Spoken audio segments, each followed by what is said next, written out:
Hello, live. It's just gone a few minutes past 1.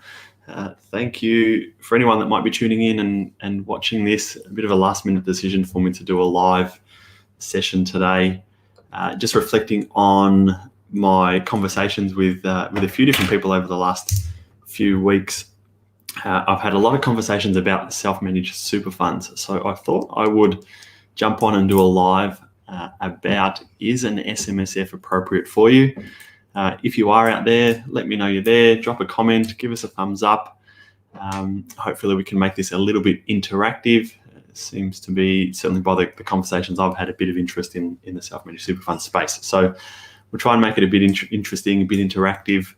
I'm sat here to my left is my son Thomas, who's doing some Lego. So if he pops in and says hello, there he is, or makes a bit of noise, Thomas is here doing his Lego. So as I said, I've had a lot of conversations with a range of different people about self-managed super funds in the last few weeks. So I thought there might be some value in sharing some of that with you, whoever might be out there watching this, either catching it live or even on the replay. If you've got any questions following this on the replay, leave them there and I'll come back to them. Mark, thank you for joining me. Great to know you're there. Hopefully you can stick around for the duration of this. We won't go for too long, maybe 15, 20 minutes or so. Just let me try and find my notes. So, as I said, lots and lots of conversation around self-managed super fund in the last couple of weeks. So in the last few months, I've established one for a new client of mine that I'm doing some work for. I've just recommended the establishment of another for someone else. I've recommended the closing down of 2 self-managed super funds. One new client that sought some advice from me, I recommended that they close their fund. I didn't think it was appropriate for them. And an existing client of mine that's getting a little bit older, and it doesn't look like the self-managed super fund is terribly appropriate for her going forward, so recommended closing hers. So a lot going on. Establishing 2, closing down a couple, and then throw into the mix a few different chats with some different people that are looking at trying to do some different things and wondering if they can actually do it through self-managed super. So I thought I might try and share some of that with you. Apologies, the table's shaking a bit, the camera's a bit shaky there. So maybe if we just start the conversation with the types of super funds that are available, and they generally drop into, or they generally fall into one of 3 categories. I've got someone watching in from YouTube, first commenter from YouTube, so thank you for watching there. But back to what I was saying. So super funds generally fall into one of 3 categories. At the one end, you have industry superannuation funds. So they love to run the ads on the TV that compare the pair and the hands and how they do all of that kind of stuff. Industry superannuation funds are often quite simple super funds, and for a lot of people, they're actually great and appropriate for a lot of people, and hence why there's so many, hundreds of thousands of members of industry super funds right across the country. So often very simple in terms of they offer some basic insurance products and some built-in benefits there. They are simple in terms of their investment options. So most industry super funds only have a handful of choices of your investments, maybe one of 4 or 5 pre-mixed options. So it's fairly simple investment choice, fairly simple and basic insurance products, and often low in terms of their fee structure. I'll come back to the fees in a minute. But for a lot of people, they may very well be appropriate. Some of the industry super funds are starting to branch out a little bit and offer a few more options from an investment point of view. I think they may have felt over maybe the previous 10 years that they'd lost a bit of their market share to the self-managed super fund space. So some industry super funds are being a bit more flexible and allowing a little bit more investment choice, so the individual member to tailor their own investment journey. But for a lot of people, industry super funds are a bit of a set and forget and can work quite well. One thing you want to be careful of is the way that they charge their fees. So for very small balances, industry super funds are often the cheapest option for someone to have in terms of managing their superannuation affairs. But the fees and this applies to all superannuation funds, not just the industry, and a couple of other segments I'll touch on in a second.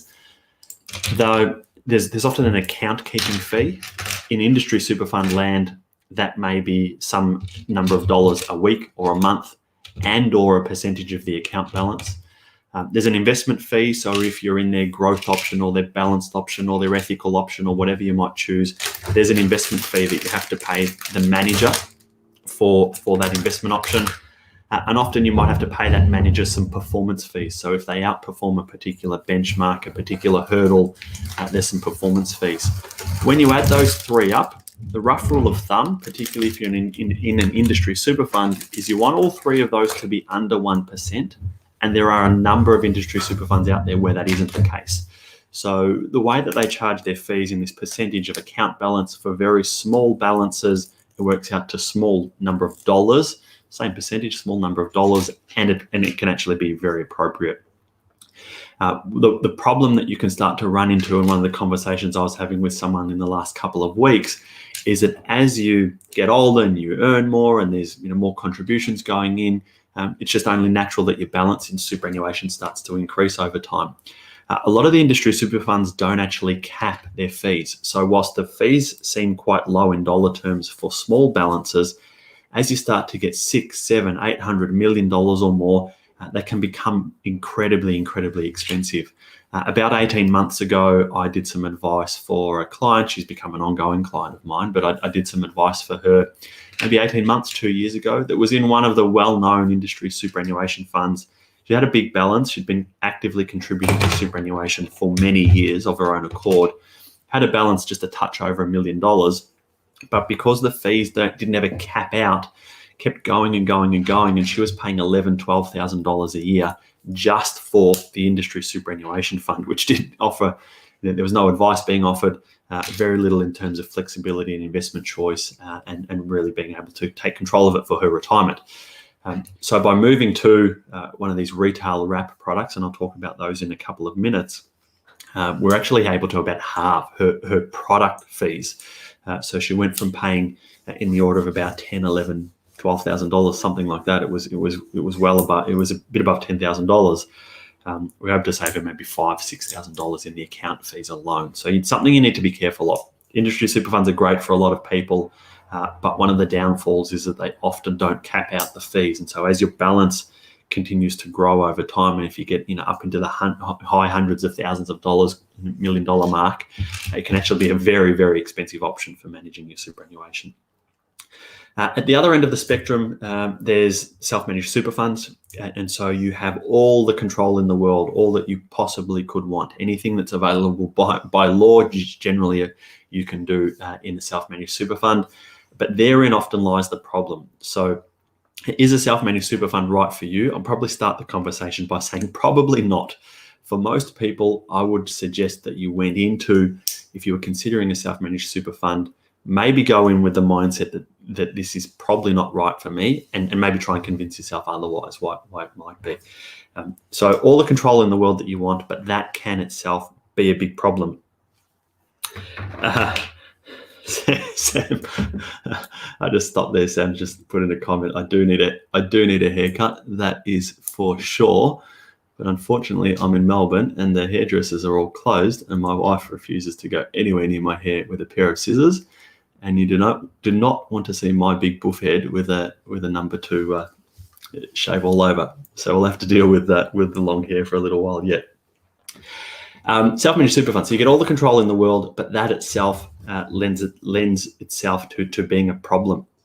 So for a lot of people, they end up freezing. So I've come across a number of clients over the years where they've gone to the efforts of setting up a self-managed superannuation fund, but roll all their money over. They've got some cash sitting there, and then they say, "Oh, okay, what's next? What do I do?"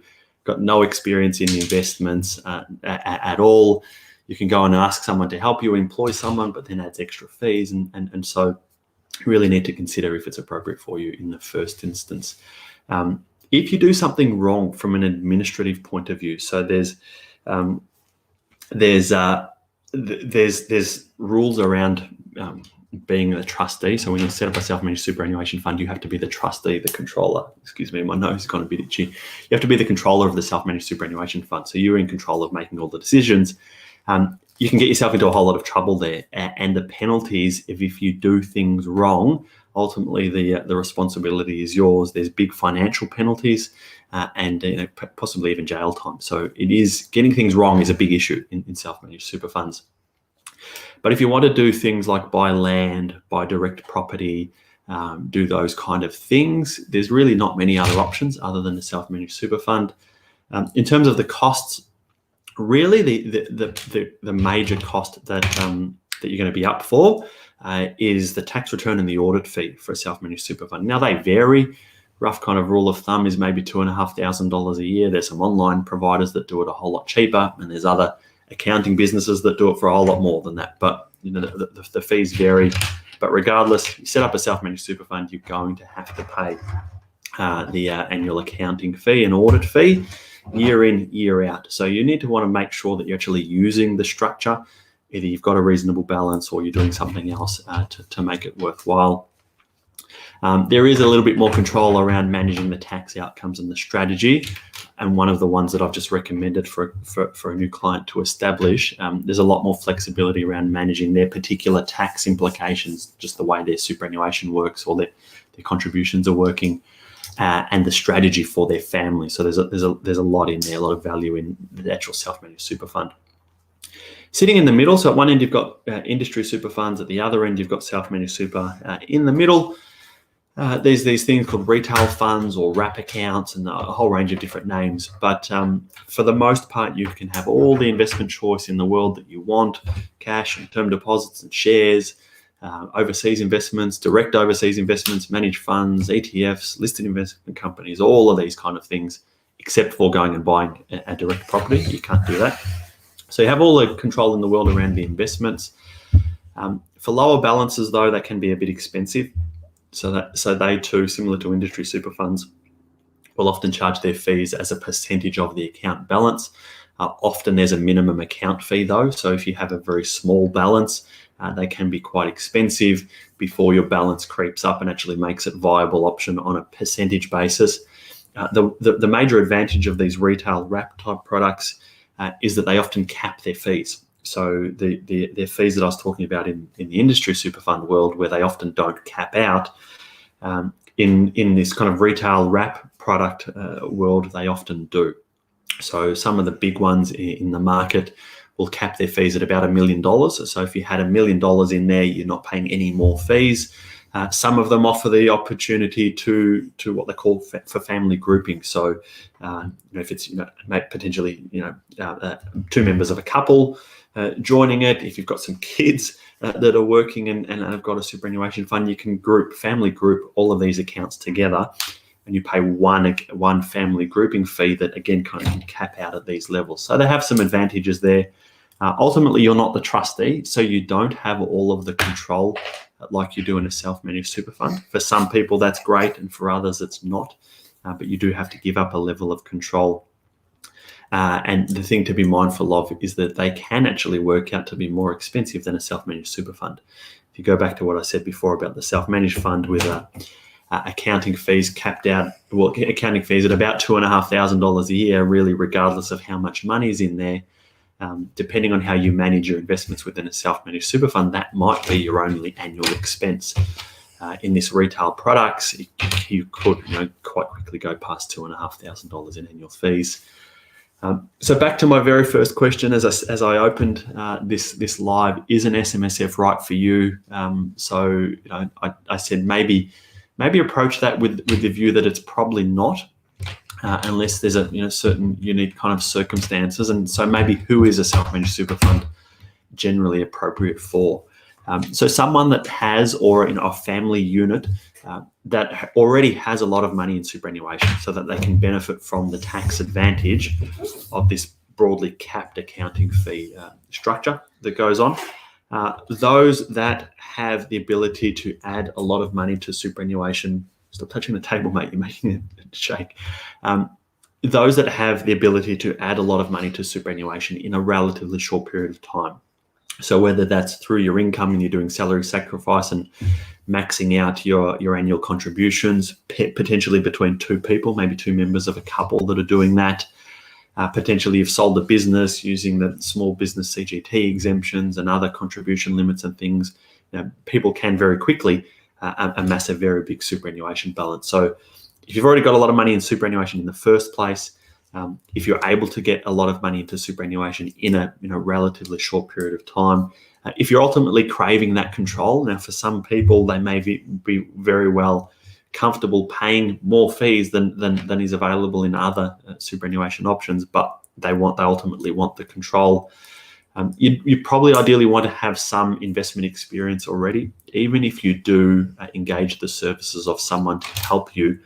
Ideally, you would have some experience in investing in the first place. You don't really want to go setting up a self-managed super fund and never having paid any attention to investment markets, property markets, or anything at all. So it's a pretty steep learning curve if you have no experience whatsoever. And maybe the last area is if you have some complexity in your life. So complex estate planning considerations underway, blended families more and more common. So you can kind of structure benefits for different facets of your family. Blended families, big insurance benefits. So there's the ability to pay. There's the ability to pay pensions to children and spouses and things like that that can often be funded via insurance. So if you have some complexity in your family unit, blended families, needs for large insurance benefits or control over those insurance benefits, a self-managed super fund can often be appropriate for you too.